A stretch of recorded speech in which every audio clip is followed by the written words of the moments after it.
नमस्कार, आप देख रहे हैं अमृत वर्षा न्यूज। आपका स्वागत है। बिहार के गोपालगंज में ठगी, बेईमानी तथा माफियागिरी का जो बड़ा कारनामा सामने आया है वह पूरे बिहार सरकार सीएम नीतीश कुमार के सुशासन की दावों की ढोल बजा कर रख दी है, पोल खोल कर रख दी है। गोपालगंज में एक नियोजित शिक्षक से बन बैठा भूमि माफिया और बाद में खुद को बना लिया इलाके का सीईओ, और नदी की जमीन उसने तकरीबन 125 लोगों को 1 बीघा 2 बीघा 5 बीघा कर कर बेच दी। और हैरत की बात है कि उस जमीन में, जो कि गंडक नदी की जमीन सरकारी संपत्ति है, गंडक नदी की जमीन है, उस जमीन में जिन लोगों ने माफिया के फर्जीवाड़े से उस जमीन को खरीदा, ठगी के शिकार हुए, वे उस पर खेती कर रहे हैं। गोपालगंज के डीएम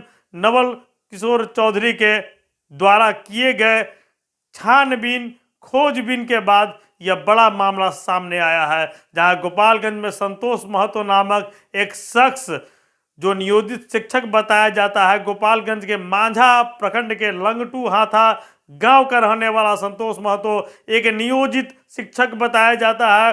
और नियोजित शिक्षक के पद पर बैठकर उसने भूमि माफिया का काम आरंभ किया। कई जमीनों का बंदरबाट किया, फर्जी मोहर, फर्जी साइन, मतलब यहाँ तक कि फर्जीवाड़े का स्वरूप ऐसा है कि उसने फर्जीवाड़े के बल पर गोपालगंज के विभिन्न अंचलों से असली रसीद कटवाने आरंभ कर दिए। जो जमीन उसकी नहीं थी, फर्जी नामों से उसका रसीद कटवाने लगा और जमीन बेचने लगा। करोड़ों की उगाही कर ली उस शख्स ने, क्योंकि बिहार में व्यवस्था टोटल फेल है।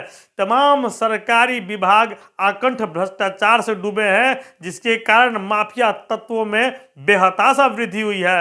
माफिया तत्व इतने ताकतवर हैं कि किसी भी डिपार्टमेंट में कोई भी काम पैसे के बल पर, रसूख के बल पर करवा ले रहे हैं, जिसका सबसे बड़ा जीता जागता उदाहरण गोपालगंज है, जहां गंडक नदी, इतना ही नहीं सरकारी लाइब्रेरी, सब इस संतोष महतो नामक शख्स ने फर्जीवाड़ा कर बेच डाली। और जिन सरकारी भूमि को उसने बंदरबाट किया, वहां तथाकथित खरीदगी करने वाले काबिज होकर खेती कर रहे हैं। है ना हैरत वाली बात कि बिहार में कैसे कैसे कारनामे हो रहे हैं। और जब इन बातों का खुलासा हुआ तो यह नियोजित शिक्षक अभी फरार है, पुलिस उसकी गिरफ्तारी में लगी हुई है। जिला प्रशासन के द्वारा डीएम के निर्देश पर एक टास्क फोर्स गठित हुआ, जिस पूरे मामले की जांच कर रहा है। गोपालगंज में इस भूमि माफिया के कारनामे से पूरे जिले में सनसनी फैली हुई है। संतोष महतो नाम का यह शख्स पैरेलल सीईओ बनकर सिस्टम चला रहा था। जब इसके ठिकानों पर रेड डाली टास्क फोर्स की टीम ने, तो सबके होश उड़ गए कि तमाम सरकारी दस्तावेज, मोहर उसके पास अवैध रूप से पहुंच चुके थे, जिसका वह बहुत सातिराना तरीके से गलत, बेजा और फर्जी इस्तेमाल कर रहा था, और जिससे सरकार को तो चूना लगा ही लगा।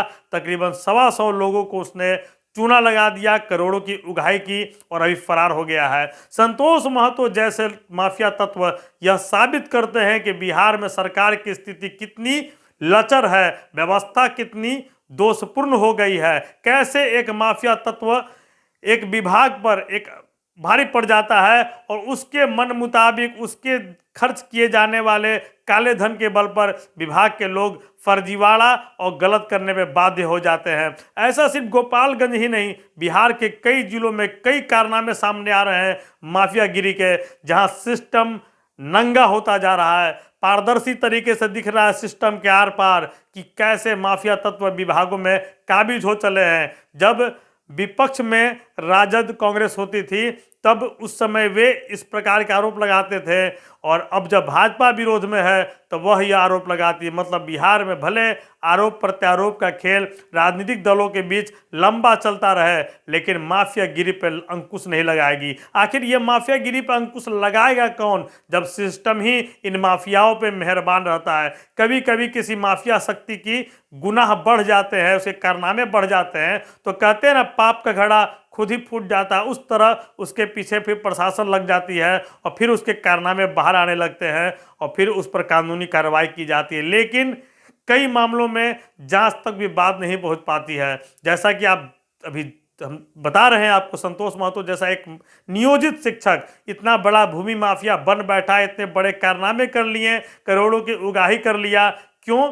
क्योंकि सिस्टम के कमियों का लाभ उठाना वह जानता था। और बिहार में जो सरकार है, यह सरकार सिर्फ अपने धब्बों को छुपाने में लगी रहती है। माफियाओं पर कार्रवाई करने के नाम पर यह सरकार फिसड्डी साबित हो जाती है। अभी तक संतोष महतो पुलिस के चंगुल से बाहर है।